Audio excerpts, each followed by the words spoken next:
So ఒకసారి రాజీవ్ గాంధీ విగ్రహంపై ఎందుకు రచ్చలేపుతున్నారన్న విషయాన్ని మనం కొంత క్లుప్తంగా ఆలోచన చేద్దాం.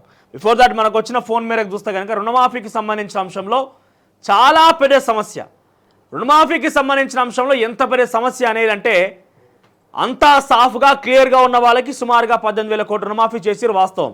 కానీ ఆ పైబడి అయితే 18,000 కోట్లు ఉన్నాయో దానికి అన్ని చిక్కుముళ్ళే. ఎన్ని చిక్కుముళ్ళు అంటే ఒకదానికొకటి ఇంటర్లింకింగ్, అసలు ఎట్టి పరిస్థితుల్లో కూడా ఇప్పే చిక్కుముళ్ళు కారవి. ఆ చిక్కుముళ్ళని విప్పడం ప్రభుత్వానికి ఒక నిమిషం పని. అధికారుల ఇంటికి పోతారు, అధికారుల కుటుంబ సర్వే చేస్తారు, ఆధార్ కార్డు, టెక్నికల్ సమస్యలు మొత్తం ప్రభుత్వం దగ్గర ఉంటే బలి మాత్రం రైతులను చేస్తున్నారయ్యా.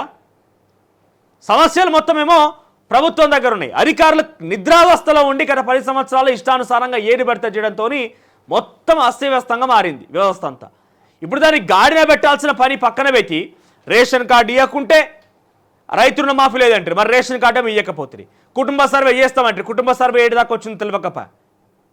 ఇవేమీ లేకుండా రైతు రుణమాఫీ ఉత్తగానే ప్రజలను మభ్యపెట్టి మసిబూసి మామిడికాయ చేస్తే ప్రజలు కూడా మసిబూసి మామిడికాయ చేసి మీకు పంగనామాలు పెట్టే అవకాశం ఉంటుంది. దయచేసి గమనించి రాష్ట్ర ప్రభుత్వం అకార్డింగ్గా పనిచేయాలి.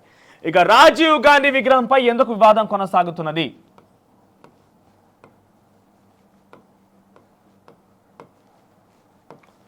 రాజీవ్ గాంధీ విగ్రహంపై ఎందుకు వివాదం కొనసాగుతున్నది?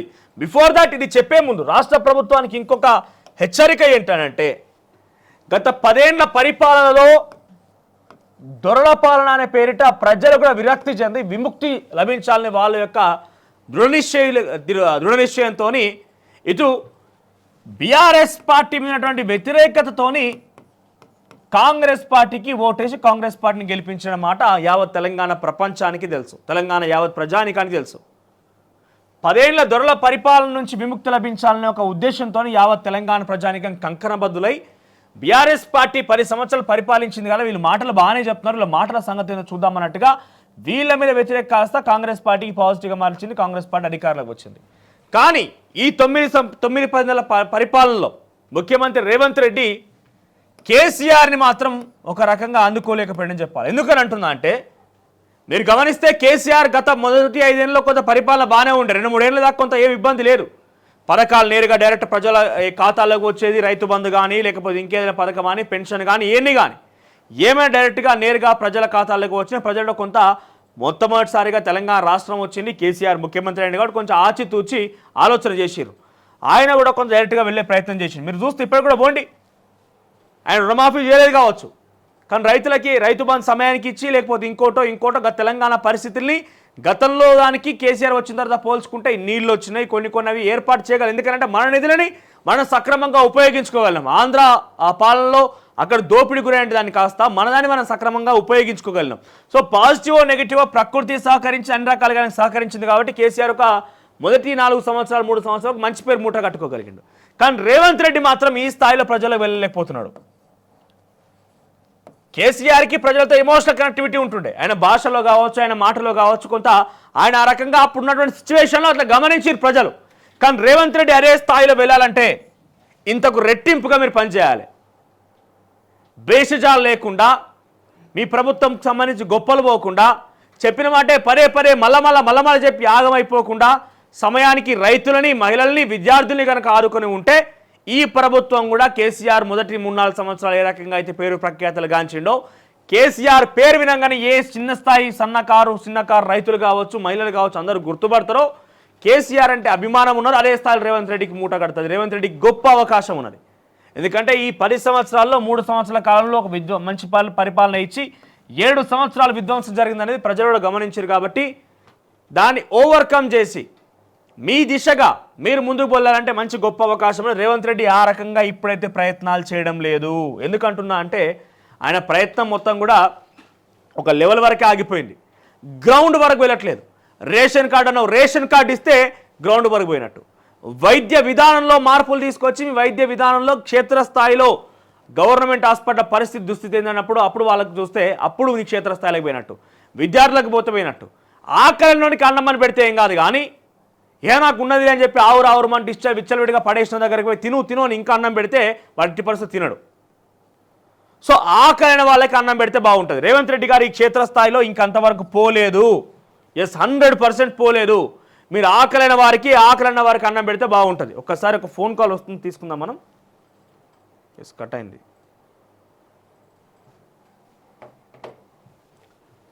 సో ఈ రకంగా రేవంత్ రెడ్డి ముందుకు వెళ్తాడు, ఆ రకంగా ఆలోచన చేస్తున్న ఒక ఆశతో ముందుకు వెళ్తాడు. కట్ చేస్తే ఈ రాజీవ్ గాంధీ విగ్రహం విషయానికి వస్తే కేసీఆర్ అని చెప్పినా కదా, కేసీఆర్ ఆయన ఏమనుకుంటాడంటే, ఒక్కసారి ఫోన్ మాట్లాడు. గుడ్ మార్నింగ్ అండి, మీ పేరు? హలో, వినబడుతుందా? హలో. సో ఇక్కడ చెప్పినట్టుగా కేసీఆర్ తనకు తాను ఏమని పిలుచుకుంటాడు ఈ మధ్య కాలంలో చూడండి, బాపు అంటున్నాడు. ఆ మధ్య కాలంలో ఇంకో విషయం ఏంటంటే తెలంగాణ జాతి పిత అన్నారు ఆయన్ని.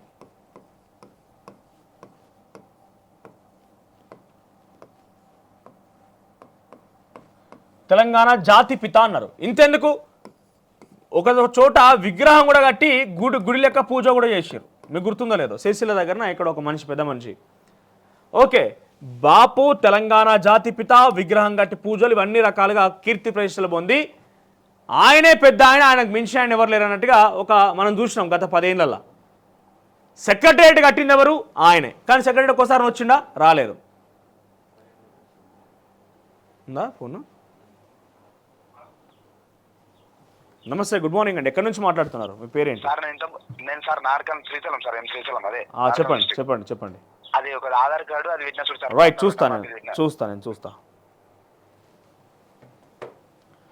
సో ఇక్కడ ఏంది, ఈ తెలంగాణ బాపుగా, తెలంగాణ జాతిపితగా ఈ రకంగా పూజలు ప్రతిష్టలు పేరున్నటువంటి కేసీఆర్ ఒక్కసారిగా డమాలైపోయి బయటికి వెళ్ళిన పరిస్థితి, ప్రజల కోసం మాట్లాడిన పరిస్థితి, అసలు ఎటు కూడా బయటికి వెళ్తలేడు. సో రానున్న రోజుల్లో విగ్రహాలు ఎందుకు ఉంటాయంటే మనం గమనిస్తాం. ఉదాహరణకు విగ్రహాల గురించి, ఏ విగ్రహం గురించి అని కాదు, ఒక విగ్రహం గురించి మాట్లాడుకుందాం మనం. గత చరిత్రలో ఆ చరిత్రలో వాళ్ళు మంచివారు అని పేరు పొందిన తర్వాత ఆ కుటుంబం మొత్తం కూడా జనరేషన్స్ ఎన్నున్నా కూడా అరే పలానాయన మనవడు, అంతేందుకు అంబేద్కర్ విగ్రహం ఉన్నది. అంబేద్కర్ మహనీయుడు ఎన్ని త్యాగాలు చేసి, ఎన్ని రకాలుగా ఆయన శ్రమ ఓర్చి చదువులు చదివిండు, ఆ వర్గాల్ని ఏ రకంగా బయటకు తీసిన, రిజర్వేషన్ అనేది ఆ వర్గానికి ఏ రకంగా కేటాయించిన చూసినాం. అటువంటి మహనీయుడు విగ్రహాన్ని మనం ఆ రోజు ప్రతిష్టాపించుకున్నప్పుడు ఆయన మనవాడు ఒక ఎంపీగా ఉన్నాడు, ఏం చేసినాడో ఎవరు తెలియదు. కానీ ఆయన కూడా కీర్తించబడిండు, ఆయన చరిత్ర కూడా చెప్పబడింది అని అంటే ఆయన ఎవరి గురించి కీర్తించబడిండు? వాళ్ళ తాత అంబేద్కర్. కాబట్టి అంబేద్కర్ మనమని ఆ రోజు విగ్రహం కోసం మనం ఇనాగ్రేషన్ పిలుచుకున్నాం.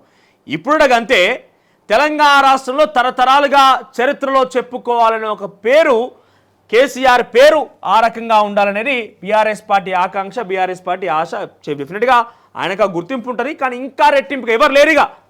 ఇప్పుడు మనం తెలంగాణ రాష్ట్రం గురించి మనం ఒక రకంగా మాట్లాడుకోవాలంటే, భారతదేశానికి స్వాతంత్రం తీసుకొచ్చిన అనే దానికి ప్రతిసారి మనం కరుకున్నట్టయిన మహాత్మా గాంధీ విగ్రహం చూస్తాం. ప్రతిసారి మహాత్మా గాంధీ విగ్రహం అనేది కామన్గా మారిపోయింది. సో అంతటి స్థాయిలో పేరు ప్రతిష్టలు పొందాలనేది కేసీఆర్ యొక్క లక్ష్యం. కానీ సచివాలయం అంటే ఏంటిది? ప్రభుత్వ యంత్రాంగం మొత్తం అక్కడి నుంచే పనిచేసేటువంటి పని. ప్రభుత్వం మొత్తం అక్కడి నుంచే పనిచేస్తుంది.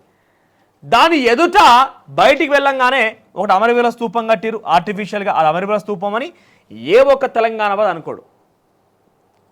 అమరవీరుల స్తూపం అంటే అసెంబ్లీ ముంగట్టుంది అమరవీరుల స్తూపం. మీరు గమనిస్తే ప్రతిసారి నివాళులు అక్కడ అర్పిస్తారు తప్ప ఇంతవరకు అందులోకి పోయింది లేదు, అక్కడ అమరజ్యోతి దగ్గరికి పోయింది లేదు, చూసింది లేదు. ఇక అంబేద్కర్ విగ్రహం అయితే కట్టిండు వెనకరికి, కానీ అంబేద్కర్ విగ్రహానికి సంబంధించి కనీసం అంబేద్కర్ ఆశయాలను ఒకరు ముందుకు వేయలేకపోయిండు. కట్ చేస్తే ఈ ప్రభుత్వ యంత్రాంగం మొత్తం పనిచేసి సచివాలయంలో రాజీవ్ గాంధీ విగ్రహం పెట్టడంతో ఏమైపోతుంది? రేపటి జనరేషన్స్ ఏం మాట్లాడుకుంటాయి? రేపటి చరిత్రలో రాజీవ్ గాంధీ ఏ మొత్తం ఆ రకంగా ఒక ఇండికేషన్ పోతుంది. అప్పుడు ఏమైపోతారు? రాజీవ్ గాంధీ లాంటి ఒక టాలెస్ట్ ప్రైమ్ మినిస్టర్, అంటే డెఫినెట్గా టాలెస్ట్ ప్రైమ్ మినిస్టర్ అని చెప్పవచ్చు, అంటే హైట్లో కాదు అనేది, కొన్ని మార్పులు సంచలనాలు తీసుకొచ్చిన దాంట్లో చాలా క్రియాశీలక పాత్ర పోషించింది రాజీవ్ గాంధీ. సో రాజీవ్ గాంధీ లాంటి విగ్రహం, భారతదేశ ప్రధానిగా పనిచేసిన ఆయన విగ్రహం ప్రభుత్వ యంత్రాంగం ఇక్కడ పెట్టడంలో తప్పేం లేదు. అలాగని ఈ విగ్రహం పెట్టడంతో బీఆర్ఎస్ పార్టీకి వచ్చే ఇబ్బంది ఏంటంటే, రేపటి రోజున చరిత్రలో ఆ విగ్రహం అక్కడ ఉన్నది అంటే అంబేద్కర్ విగ్రహం, రాజీవ్ గాంధీ విగ్రహం, అమరజ్యోతి అని ఇది కావచ్చు, ఈ పరిసర ప్రాంతాలు మొత్తం కూడా ఒక విగ్రహాలకు సంబంధించిన సందడి నెలకొంటుంది. కాబట్టి అక్కడ ఈయన చరిత్ర కనుమరుగైపోతుందనే ఒక భయం, ఒక ఆందోళన ఆ పార్టీకి పట్టుకున్నది. వాళ్ళ డిమాండ్ గొప్పరే, తెలంగాణ తల్లి విగ్రహం పెట్టారన్న డిమాండ్ గొప్పరే. కానీ 10 సంవత్సరాలు తెలంగాణ రాష్ట్రంలో తెలంగాణ తగ్గ విగ్రహం ఇది అని చెప్పి సర్టిఫై చేయలేకపోయారు. ఎస్, ఇది తెలంగాణ తల్లి విగ్రహము అని అథెంటిక్గా దీని గురించి చెప్పలేకపోయారు. ఇప్పటి వరకు కూడా తెలంగాణ తల్లి విగ్రహం దొరలాగా ఉన్నదని చెప్పి కాంగ్రెస్ పార్టీ లేదు మీ దొరలకి మీ యొక్క కాంగ్రెస్ పార్టీకి ఎవరిని చూసినా ఆ రకంగా కనబడుతుంది అనేది బీఆర్ఎస్ పార్టీ వర్షన్. సో ఏదేమైనా కూడా చరిత్ర పుటల్లో కేసీఆర్ పేరు అనేది కొంత ఆందోళన కలిగించే విధంగా ఉందనేది బీఆర్ఎస్ పార్టీ వర్షన్. కాబట్టి దీన్ని కూలగొడతాం పక్కా అని చెప్తున్నారు. వాళ్ళు సర్టిఫై చేసి పక్కా కూలగొడతాం అంటున్నారు. విగ్రహాలను కట్టిన తర్వాత మంచి కూలగొట్టడం మొదలైతే రాష్ట్ర వ్యాప్తంగా కొన్ని ఆందోళన రెచ్చగొడతాం. మనుషులు పోయినా ఏం కాదు కానీ విగ్రహాలు పోవద్దు అనేది ఒక సెంటిమెంట్గా తెలంగాణ రాష్ట్రంలో మొదలైంది. సో చరిత్రలో మిలిచిపోయే విధంగా రాజీవ్ గాంధీ విగ్రహం పెడతామని కాంగ్రెస్ పార్టీ చెప్తే చరిత్రలో తమ పేరు ఏమైపోతున్న ఆందోళనలో బీఆర్ఎస్ పార్టీ ఉన్నది. సో అందుకే రాజీవ్ గాంధీ విగ్రహం పైన ఇంత రచ్చలేపుతున్నారు. బీఆర్ఎస్ పార్టీ ప్రశ్న కూడా కరెక్టే, తెలంగాణ తల్లి విగ్రహం ఎందుకు పెట్టొద్దు అనేది. ఆ తెలంగాణ తల్లి విగ్రహానికి పెట్టొద్దని బీఆర్ఎస్ పార్టీ ప్రశ్నించినప్పుడు ఇది తెలంగాణ తల్లి విగ్రహము, ఇంకో ఇది రూపురేఖలతో తెలంగాణ తల్లి ఉంటుందని అథెంటిక్గా బీఆర్ఎస్ పార్టీ ఏమైనా సర్టిఫై చేసిందా? ఆ గవర్నమెంట్ ప్రభుత్వంలో ఉన్నప్పుడు వాళ్ళ పార్టీ ప్రభుత్వం ఉన్నప్పుడు ఏమైనా సర్టిఫై చేసిందా? ఆ అథెంటికేషన్ ఉన్నదా? పోనీ 10 ఏళ్ళు మీరే ఉన్నారు కదా, ఆ 10 ఏళ్ళు ఎందుకు మీరు ఏర్పాటు చేయలేకపోయారు? తెలంగాణ సచివాలయం రూపకల్పనలోనే ఎందుకు దాన్ని కూడా మీరు ఇంక్లూడ్ చేయలేకపోయారు? అంటే ఈ రాజీవ్ గాంధీ విగ్రహం పెట్టినప్పుడు కూడా ప్రభుత్వ నిధులతోనే కేసీఆర్, రేవంత్ రెడ్డి ఇంకెవరు వాళ్ళ ఇంటికి డబ్బులు ఇవ్వలే. మళ్ళీ దాన్ని కూలగొడతామంటే ఈ ప్రజాధనాన్ని మీ యొక్క రాజకీయ అవసరాల కోసం దుర్వినియోగపరచొద్దు. ప్రజాధనాన్ని మీ యొక్క రాజకీయ అవసరాల కోసం దుర్వినియోగపరచొద్దు.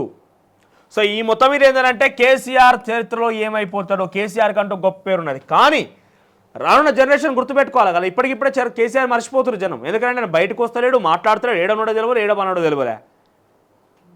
సో ఈ నేపథ్యంలోనే కేసీఆర్ కొంత కనుమరుగవుతున్న నేపథ్యంలో ఇంకా చరిత్రలో కేసీఆర్ ఏమైపోతారో. ఎందుకంటే కేసీఆర్ను చూసే కేటీఆర్, హరీష్ రావు, కవితను అందరూ బయటకు వచ్చింది. ఈ కేసీఆర్ అనే పదం లేకపోయి ఉంటే బీఆర్ఎస్ పార్టీ నామరూపాలు లేకుండా పోయేది. అంతో ఇంత 38 సీట్లు వచ్చినా కూడా కేసీఆర్ పుణ్యమానే. ఈ 38 సీట్లు వచ్చినా కూడా కేసీఆర్ పుణ్యమానే. బాగా ఎమ్మెల్యేలు ఏదో పెద్ద ఎలుగబెట్టిరు, అక్కడ పోయి సేవలు చేసినని కాదు.